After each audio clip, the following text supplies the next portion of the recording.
Ronnie and Tracy expose Martin's terrible crimes. ABC General Hospital spoilers.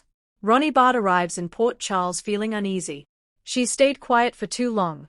Too many whispers in the hallways of the mighty Quatermain mansion, too many stories of power, money, and hidden files.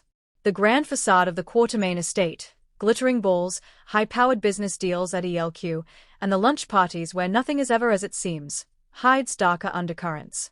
Meanwhile, Tracy Quatermain, matriarch of the Quatermain family, senses something off. A subtle shift in the air, a legal memo misfiled, a charitable donation quietly rerouted, an innocuous name dropped at a board meeting that prickles her instincts. As the woman accustomed to pulling strings and holding the house of Quatermain together, she knows that if something like this slips by her, it could threaten everything she stands for. The catalyst, Ronnie drops by with a tip. She's been digging, quietly, cautiously, and she's found a thread. It leads to Martin Gray. Once thought to be just a smooth attorney, moving quietly in the shadows of Valentin Cassadine's operations, Martin has woven a web of corruption. Forged wills, corporate espionage, manipulation of Cherokee Dash? In this case, ELQ, shares, illicit recordings, and worst of all, drugging friends at a tea party in the Quatermain mansion itself. generalhospital.fandom.com+2 Soap Hub +2. It begins simply. Ronnie confronts Tracy in private. Something's going on with Martin, she says. I found documents, sealed, hidden, flagged. And I'm not sure he's just playing at law. He's making moves on the company. On us. Tracy raises an eyebrow. Martin Gray? That lawyer? What could he possibly be doing to my family? But when Ronnie lays out the first pieces, a will altered so that the Quatermain house is reassigned, a receipt for a forged codicil, a trail of payments from Valentin's bank account to dummy entities set up by Martin, Tracy's blood runs cold. Soap Hub +1. They form an uneasy alliance. Ronnie, outsider albeit familiar with the family, and Tracy, the legacy Quatermain, must pool resources if they are to expose what Martin is doing before the damage is irreversible. Ronnie and Tracy begin covert investigations. They split tasks. Ronnie's assignment: she attends the next Quatermain tea party. She mingles, listens, pays attention to glances and gaps, and secretly obtains a copy of the guest list, the seating chart, and the catering receipts. She notes who was near Martin, who served the tea, and she observes that one tray came to her table but was handed by someone else, not the usual maid. Suspicious. Later, she analyzes the receipts. The catering invoice lists unbreakable glassware, special blend tea, but a note in the margin says extra cups, private use. She quietly photographs the ledger. Tracy's assignment: Tracy leverages her board meetings at ELQ. She asks for the audit trail of recent acquisitions, especially dormant shares converted into active holding names. She sends her trusted accountant, reluctant but loyal, to dig through Martin's legal team's filings. They uncover that Martin and Valentin Cassadine conspired to acquire ELQ shares by manipulating Brooklyn Quatermain's contract. generalhospital.fandom.com+1. As they dig deeper, they realize the crimes aren't isolated. Martin had drugged Ronnie's tea at the party, something Ronnie felt but couldn't account for. She'd woken up with a headache and blurred memories of the evening.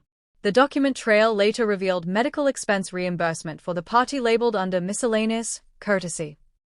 Martin's involvement is confirmed in the audit. generalhospital.fandom.com+1. The stakes escalate when Martin discovers someone is looking. Subtle threats and warnings follow. Phone calls at odd hours, a car tailing Ronnie as she leaves the mansion, and Tracy's office computer hacked with a message: stop digging or else. But neither woman backs down. In a pivotal moment, Tracy recalls the old Quatermain will, the one her mother, Monica Quatermain, had prepared. She remembers that version alone, before Martin's revisions. She contacts the attorney who stored the original draft and confirms that the current final will is a forgery, one that leaves the mansion to Ronnie, and leaves Tracy a jar of relish, a humiliating slight, instead of her rightful inheritance. Soap Hub. Shaken, Tracy realizes that Martin's corruption has penetrated not just business, but the family's very legacy. Ronnie is shocked too. She never asked for the mansion, never expected such honor, and she didn't want it done this way. They both know, they must act fast. The next step: get Martin to slip. Ronnie and Tracy craft a plan. They organize a faux merger celebration at the Quatermain mansion, inviting Martin, key board members of ELQ, some Cassadine associates, and a few loyal Quatermain family members. They stage it as a victory for Martin, so he'll show up. The champagne flows, the speeches are made, and Martin is smug. He believes he's won. Tracy subtly positions a hidden voice recorder, thankfully legal in New York for this situation, under the table, and Ronnie ensures that the catering receipt ledger, with the private use cups anomaly, is in plain view. She also ensures that an old friend of the family, a journalist family contact, is present incognito, ready to document suspicious behavior. The mood is high until noon. Then Ronnie excuses herself to the powder room and leaves the door slightly ajar. Through it, she hears Martin on a handheld phone. Yes, the will is changed. She'll sign tonight. The mansion is set. Once Trace is out, we move in. Valentin gets secure. The dummy shares transfer next week. Ronnie slips out, informs Tracy, and Tracy quietly moves to confront Martin on the spot. At dinner, amidst the applause for Martin, Tracy stands and raises a toast. To the architect of our success, Mr. Martin Gray, may your brilliance shine equally on every ledger, every document, and every teacup. Her words are polite but sharp. The auditors and journalists look at Martin. He sweats. Ronnie steps in and says softly, "You might want to answer a few questions, Marty." The microphone is turned on. The journalist reveals he recorded Martin's phone call.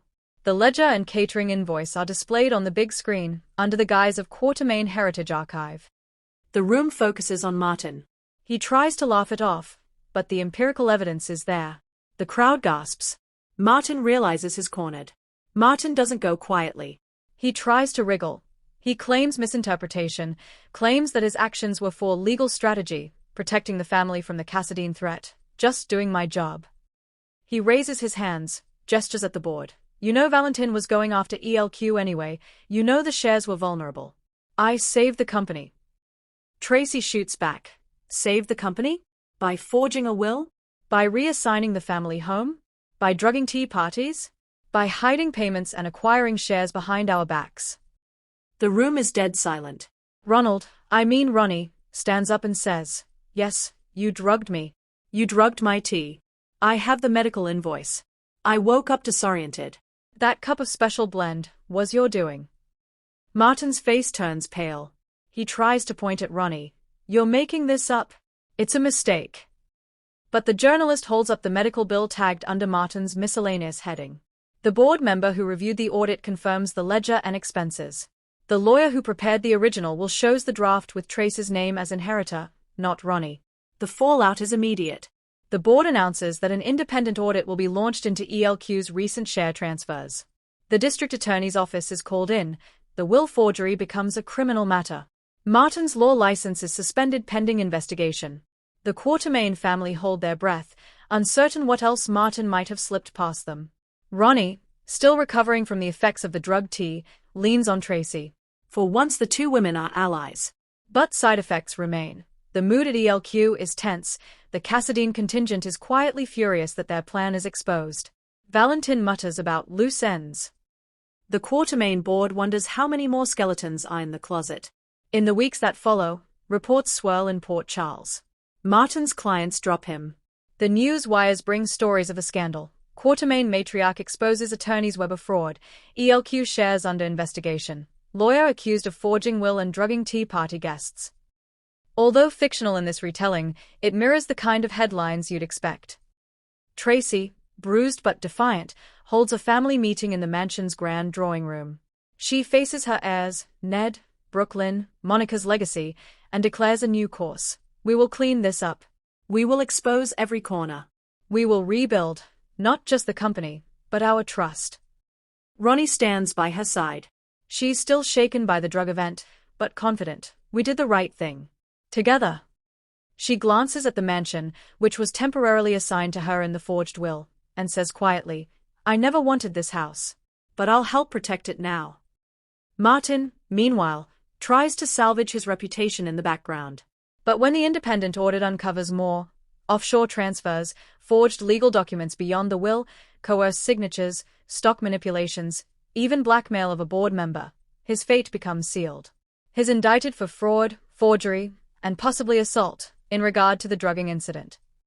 The Quartermain family decide to distribute the estate properly, Tracy retains leadership of the family's business interests, Brooke Lynn retains her rightful shares, and Ronnie returns the house to the Quartermaines, choosing donation to a charity instead, a symbolic gesture that family legacy mustn't be about property but purpose.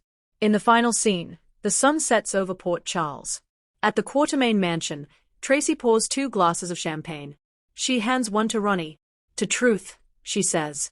And to never letting power corrupt what we hold dear. Ronnie raises her glass. And to exposing the monsters hiding in shadows. They clink glasses. The mansion's lights glow warmly behind them. Outside, the faint hum of a city that never sleeps, secrets, lies, power, and the brave few who fight to bring justice. Yet, as in all stories, some shadows remain. What becomes of Martin's connection with the Cassadine operation? Are there further co-conspirators in the shadows?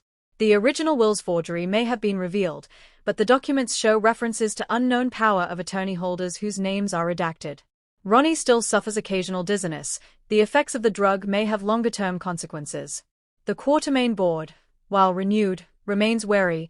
Each board member knows now how easily legacy can be stolen. They vow to professionalize governance. Tracy, ever the strategist, realizes the game has changed. The monster is exposed, but the beast of ambition never truly sleeps.